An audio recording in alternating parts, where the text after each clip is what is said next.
Guess not all of Vesemir's teachings have receded into oblivion. A Witcher can forget to eat, to drink, to breathe even. But a Witcher never ever forgets to care for his blade. Yeah, I used to repeat that incessantly. Never tired of doing it either. What creature was it? Huh? Creature? One that gave you the scar over your left eye. It's new. I don't remember it. Souvenir from the Cockatrice of Spala. Another addition to the collection. Nothing special. Yours has healed beautifully, though. Avallac'h. He prepared some special ointments for me. But that was before the curse gripped him. Wonder where he is now. We lifted the curse. He's at Kaer Morhen, waiting for you. Are you serious? You must be. You'd not jest about something like that. A nice thing to wake up to. You trust him? Avallac'h? He's not let me down to date. Not once. Why exactly is Avallac'h helping you? Sages have never been fond of humans. He doesn't do it for me. It's about my power. As if it could ever be about anything else. Avallac'h tried to teach me how to control my ability. He was also making sure I didn't fall into Eredin's hands. What's Eredin after? What's he want from you? What everyone wants. Control of my powers. His homeworld faces annihilation. Eredin's decided to invade ours. Brilliant, wouldn't you say? Can't achieve much on his own, so he needs to bring an army. Except his navigators can't possibly move him and thousands of NL between planes. Their abilities won't allow it. Whereas yours will. Exactly. And if I die in the process, well, that's a necessary sacrifice. How'd you ever start traveling with Avallac'h? As soon as I'd left you and Yen on the Isle of Avalon, I found myself pursued. Eredin and his Red Riders were on my heels. I fled through many worlds, many times. They came very close to catching me once. It was then that Avallac'h appeared, out of nowhere. He found a portal, and took us to a world where Eredin couldn't find us for, oh, perhaps half a year. The world where Eredin couldn't find you. What was it like? You wouldn't believe me if I told you. Try me. People there had metal in their heads. Waged war from a distance, using things similar to megascopes. And there were no horses. Everyone had their own flying ship instead. Ciri, stop fooling around. Told you wouldn't believe me. We should have stayed there. So why'd you return? I thought the hunt had lost my scent for good. I thought I was safe. Besides, I wanted to find you. You and Yennefer. You were looking for us, we were looking for you. Times I thought you were just a step away. Other times, felt like I was going around in circles. I'm not surprised. There were times I fled pell-mell headfirst and forward.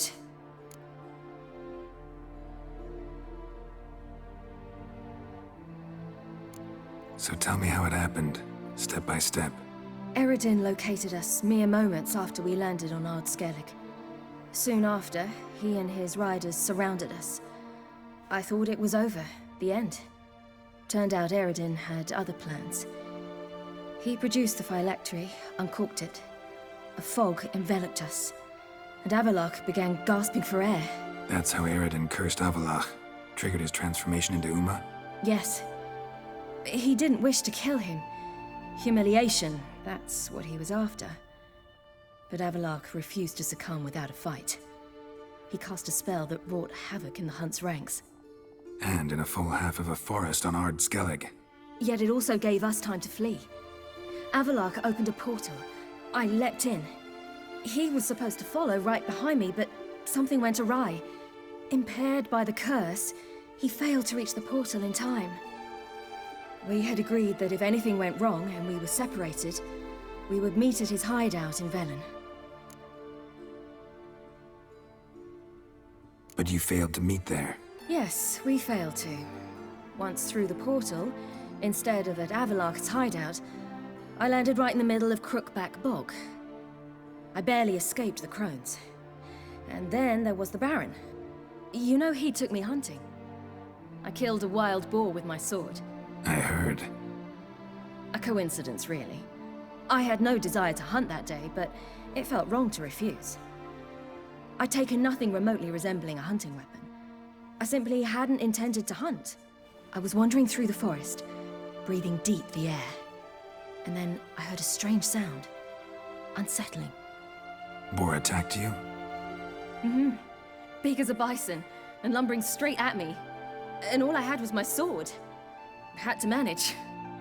Did just fine, judging by how the Baron's men remember it. Simple soldiers, the whole lot. But we got along splendidly. A shame I had to leave. Flee. But I didn't want to bring the wild hunt down on them.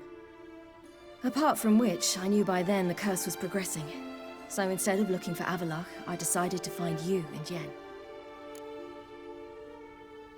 So how'd you even meet a man like Whoreson Jr.?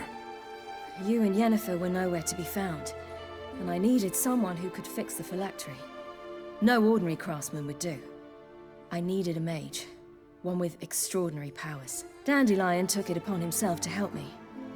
It was as if his honor depended on it. He arranged a meeting with a mage, but it proved a trap set by the temple guard. Failed to mention that. Probably didn't want to worry you. Later, we learned the guard did that sort of thing regularly, in the hope of nabbing anyone who collaborated with mages.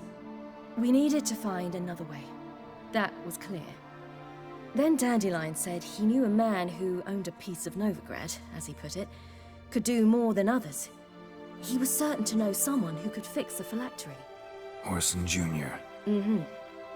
I suspected it might not be the best idea, but I was desperate. I had no choice. You suspected right. Whoreson was not the ideal partner in crime. Damned simpleton got it in his head that we cheated him and kidnapped Dudu. Who you promptly freed only to have to flee to Temple Isle. Great idea. We hadn't planned it. Had no time to consider. We just bolted. I didn't even realize the guardsmen were driving me into a trap. Suddenly there I was, and I knew I had to disappear. At once. And that's when you landed back in Skellige. The shore of Hindisfjall. The first pleasant place that came to mind. Hjalmar and I used to swim there. Wait, so you actually wound up there by accident? I thought you and Avalok had arranged something. No, he simply sensed me use my power. Just as Eredin can sense where I am, where I travel. In fact, Eredin arrived soon after I did. His riders in tow. Once again, things happened quickly. Lofoten, the hunt's attack, my flight. And then, dreams. Just dreams. What did you dream? I've had nothing but nightmares lately. Pretty horrible.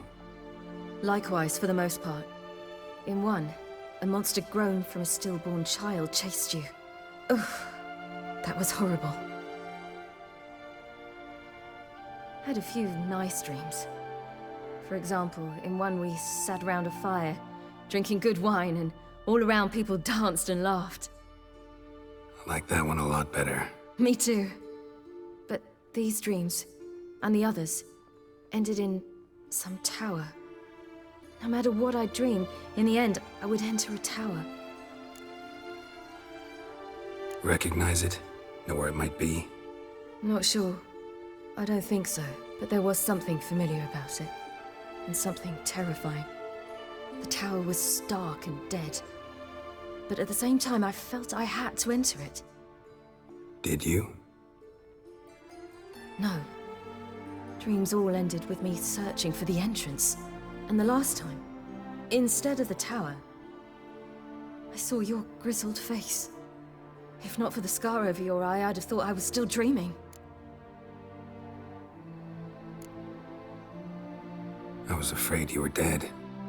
Found some dwarves here. Said they'd try to wake you, but you were cold as ice and you weren't breathing. And yet you came in. Who listens to dwarves these days? Speaking of which, they're probably getting antsy. We should go. Got a boat on the beach. Once we land, we'll head for Kaer Morhen, on horseback. Right. Conventional means of travel. They're just better. Though a portal would be quicker. And draw Eredin to us immediately. Rather not risk it. Besides, I hate portals.